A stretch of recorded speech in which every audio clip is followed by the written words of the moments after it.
Vienna, 1905. Just as the imperial waltz echoed through Hofburg's marble halls and the Habsburg banners snapped in the evening breeze.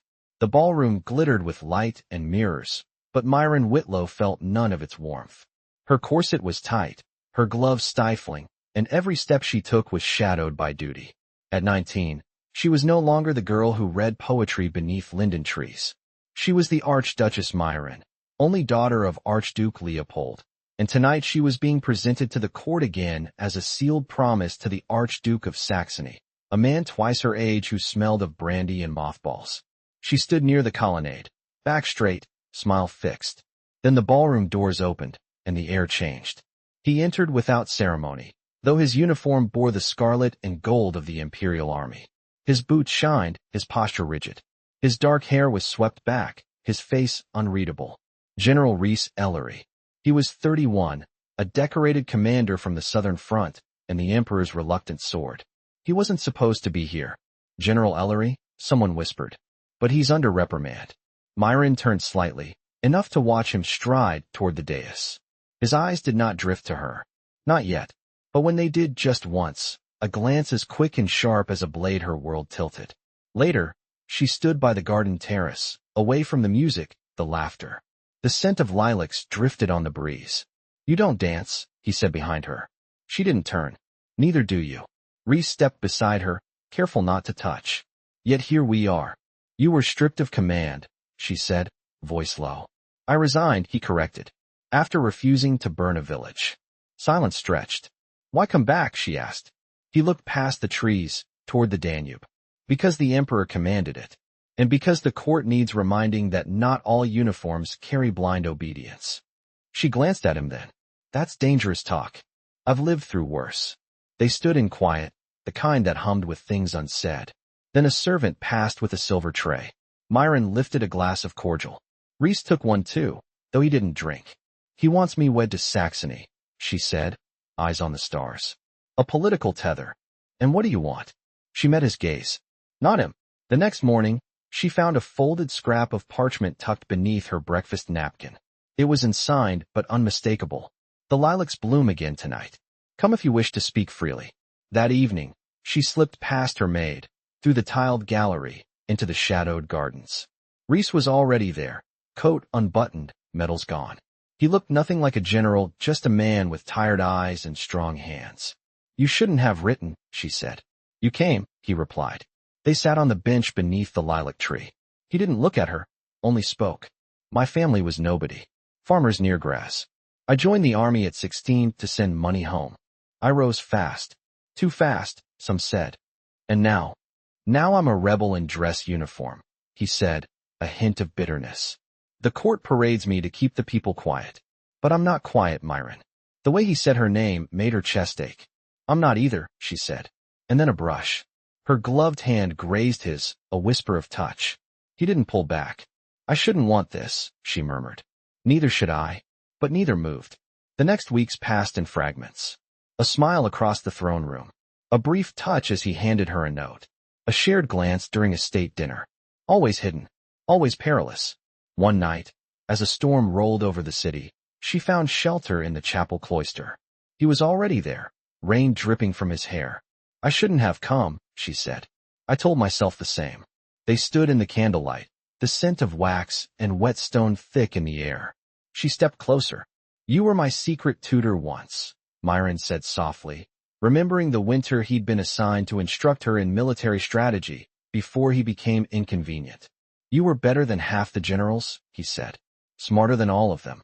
I remember everything." He reached out, slowly, his hand brushing her cheek. "So do I." She leaned in, just enough that his breath stirred her hair. "What happens now?" she asked. "I don't know," he said. "But I won't let them take you." A bell rang in the distance. She stepped back. "They already have." The court tightened around her after that. Saxony's envoys arrived.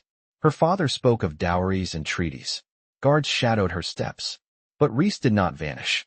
Instead, he came to her chambers one night, brought not by desire but by news. "They know," he said, eyes hard. "Someone saw us in the chapel. They're calling for a court investigation." Mairen's blood ran cold. "My father wants my arrest. Possibly worse." I'll speak to the emperor. He won't hear you. He fears losing Saxony. There must be another way. There is, Rhys said, voice steady. But it's dangerous. She nodded. Tell me. The plan was reckless. A duel at dawn. Rhys would challenge Saxony's closest advisor under the old code. It would buy time, create scandal, and force the court's hand. You could die, she whispered as he buckled his sword. I'd die anyway without you. They met at the edge of the Schönbrunn Gardens, just as the sun bled over the horizon. The court's most senior officers stood as witnesses. Saxony's man Baron Kessler was younger, faster, but Rhys was steadier. Steel clashed. Mairen watched, fists clenched against her skirts. Kessler lunged. Rhys ducked. A turn, a strike. Kessler fell. The court erupted. Rhys turned to Mairen, bleeding from the shoulder, but still standing. Her knees nearly gave. That night, the emperor summoned them both. You've disgraced this court, he said. But I see now there's fire here. And the people need fire. He looked at Rhys. You'll leave the army. Then to Mairen. And you'll leave your title. She inhaled sharply. You may marry, the emperor added. But you will not rule. Mairen looked at Rhys. Then she smiled. Then we'll live, she said, which is more than we had before. Rhys took her hand. We'll make our own court. They left Vienna that spring quietly, without fanfare. They found a house near the edge of the Alps, where wildflowers grew and no one called her Archduchess. And in time, when the lilacs bloomed again, their son was born. They named him Florian. The court never quite recovered from the scandal. But Mairen and Rhys did not care. They had survived. They had chosen each other. And they were undeniably, fiercely, so very in love. The house at the foot of the Styrian Alps was made of stone older than memory, with thick, moss-soft walls and narrow windows that framed the changing sky. In spring, mist clung to the hills until midday, and every morning the sound of lowing cattle drifted up from the valley. Mairen rose early now, not because of duty, but because Florian stirred at dawn, his fists clenched in sleep, his breath soft against her shoulder. Rhys was already outside splitting wood, the sleeves of his linen shirt rolled high, his left arm still stiff from the injury he'd carried out of that final duel. He never mentioned it, but she saw the way he shifted his grip or paused longer than necessary between strikes. Your shoulder, she said one morning, wrapping a shawl around herself as she stepped barefoot onto the porch. It's healing, he said, not looking up. You favor it. I'm used to discomfort. I'm not, she said, stepping down to him. Not when it's yours. He didn't answer, but his hand found hers, rough and warm. They stood there in silence until Florian's cry reached them from inside. Later, after the boy had settled again, Mairen sat by the hearth sorting through letters brought up from the town by a farmer's son. Most were in her father's hand, stiff with formality, sealed with wax she no longer recognized. She read none of them, but one envelope, unmarked and folded twice, bore a different weight. From Vienna? Rhys asked when he found her still holding it that evening. Not court, she said. From Franz. Franz had been her cousin, a minor prince with no real claim, but clever and quietly loyal. Rhys nodded. Read it aloud. She unfolded it. He writes from Trieste. Says there are whispers in the Navy reformists, younger officers questioning the Emperor's alliances. They want someone respected to speak for them. Rhys leaned back in the chair, firelight catching the side of his face. I'm no longer anything in their eyes. They remember the duel. They remember scandal. They remember you refused to burn that village. That counts for more. He studied her for a long moment. You want me to go back? I want you to live without regret. For the first time in weeks, she saw the old tension in his jaw, the careful restraint. I have you. And Florian. That's enough. She reached across the table, took his hand. But if it isn't, you must say so. He didn't answer that night. But the next morning, she found him in the barn, oiling his boots, the ones he'd worn on campaign. A quiet decision had been made. He left 3 days later, promising to return before the first snow. Mairen stood with Florian in her arms, watching until the cart that took him down the mountain disappeared into the trees. Autumn came early. The leaves turned copper and gold, and the air smelled of peat smoke and damp earth. Without Rhys, the house felt larger, echoing with memories she hadn't known she'd made. She walked often with Florian along the narrow ridge paths, humming lullabies in a language her mother had taught her before the court had silenced it. One evening, As she lit the oil lamp, a knock came at the door. A woman stood there, wrapped in a wool cloak, her hair streaked with silver. Her eyes were sharp, assessing. "You are the Archduchess," she said without bowing. "I was," Mairen replied, stepping aside. "I knew your mother." Mairen stiffened. "How?" "We lived in the same village before she was sent to Vienna. I was only a child, but I remember her songs." Mairen studied her. "Why have you come?" The woman glanced at Florian, asleep in the cradle. "There are those in the south who watch what the court forgets. Word travels. They say your husband speaks for the navy now." "He is not my husband-in-law. Only in truth." The woman's expression softened. "That's the only kind that matters here." They sat by the fire. The woman, whose name was Lenka, spoke of the unrest in Dalmatia, of dockworkers striking, of pamphlets printed in secret. Mairen listened, her mind sharpening in ways it hadn't since she'd left the palace. "He's not alone," Lenka said finally. "But he will be a target." Mairen's hands tightened around her shawl. "I want to help," she said.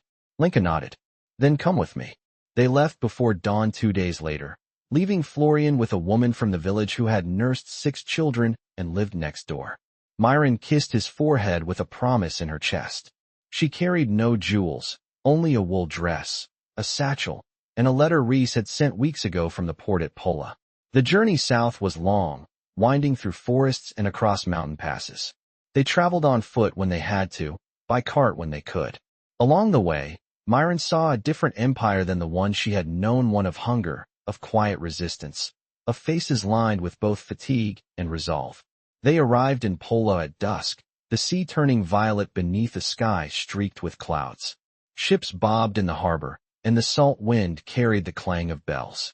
She found Rhys in a stone building near the docks, surrounded by maps and officers young enough to have never seen real war.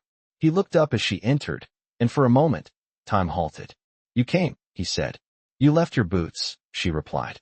He crossed the room in 3 strides and took her into his arms, holding her like the world might break again if he let go.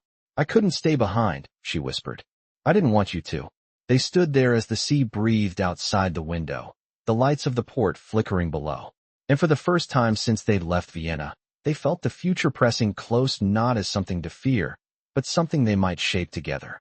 The harbor wind pressed against Mairen's skirts as she walked beside Rhys through Pola's lower quarter, where the streets narrowed and the shutters stayed closed past midday. Canvas awnings flapped above merchant stalls, and the scent of sardines and olive oil drifted from the tavern doors. No one addressed her by title. No one bowed. Here, she was neither archduchess nor scandal, only a woman with tired boots and sea salt in her braid. Rhys kept his step even with hers. "You're quiet." "I'm listening," she said. "To the water? To how people speak when they aren't being watched." He slowed near a stone wall where salt had etched away the plaster. "And what have you heard?" "They don't trust the Empire," she said. "But they trust you." He didn't answer right away.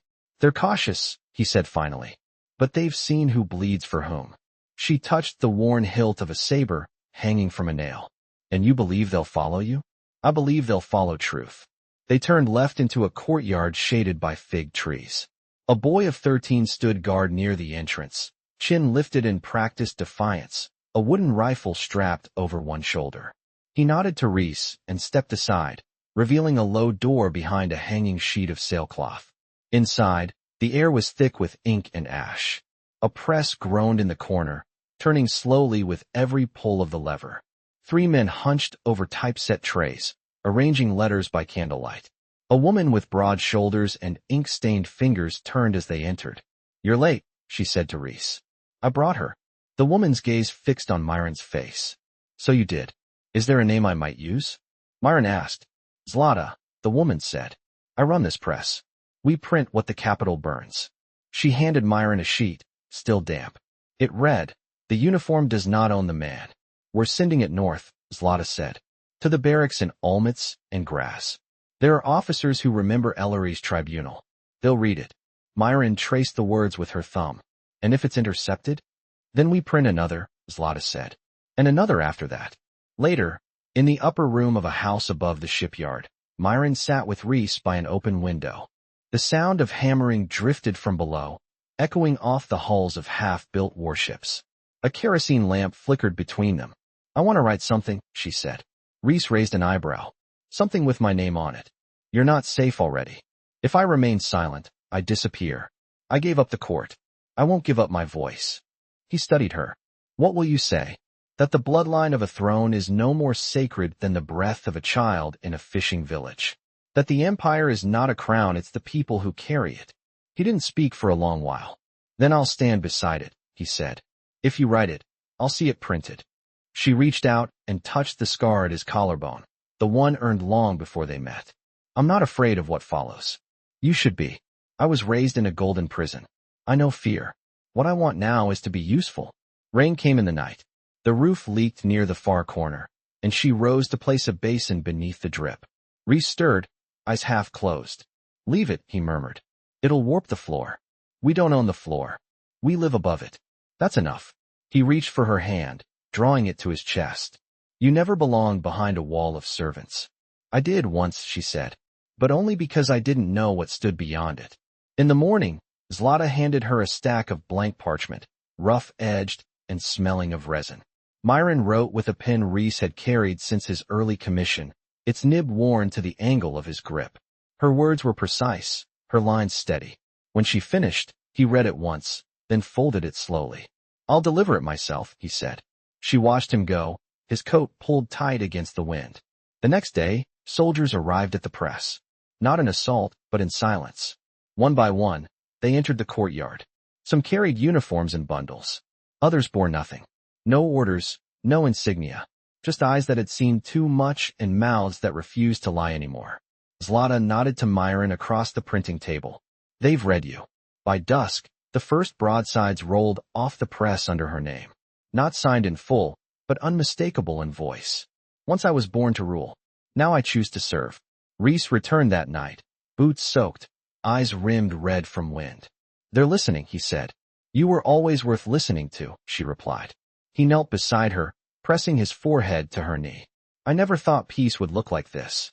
It isn't peace yet, she said. But it's closer. They spent the night mapping rail lines and distribution routes, their fingers smudged with ink, their whispers blending with the rain's hush beyond the shutters.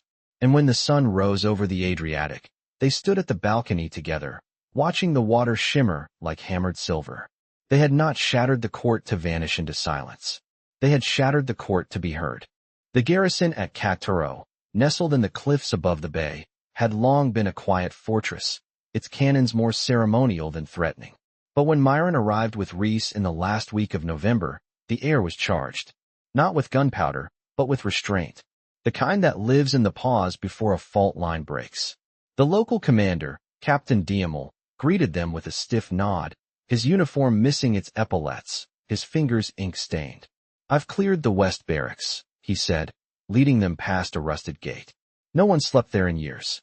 But the roof holds, and the stove works. I'm not concerned with comfort, Mairen said.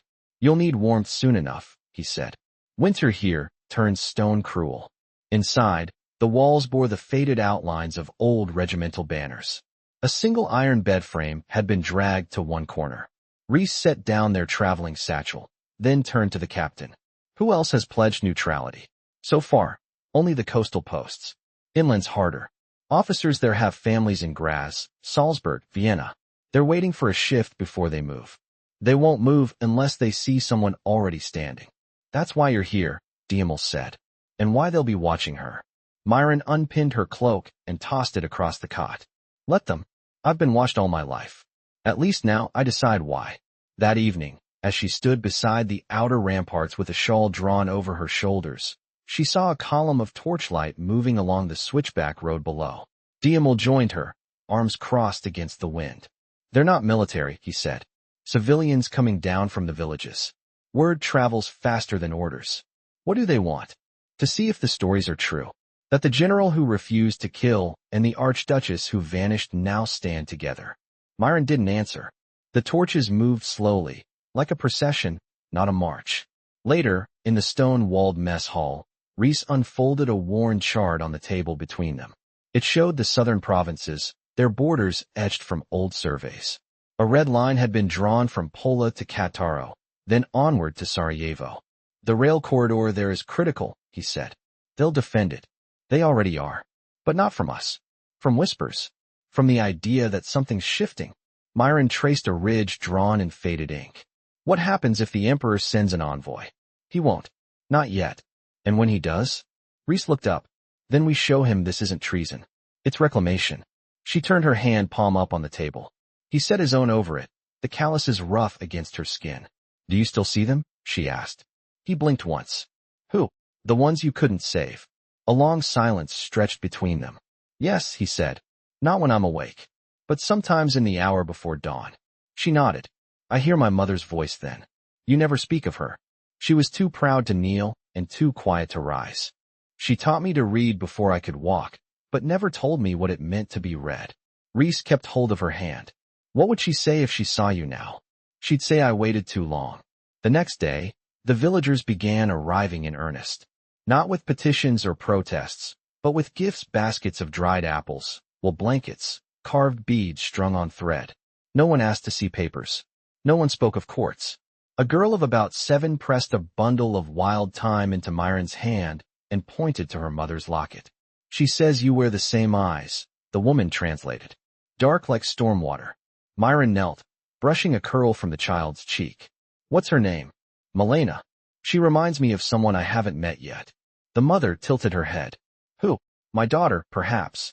That night, Rhys found her standing at the narrow window above the barrack stairwell, watching smoke from the valley settle over the rooftops.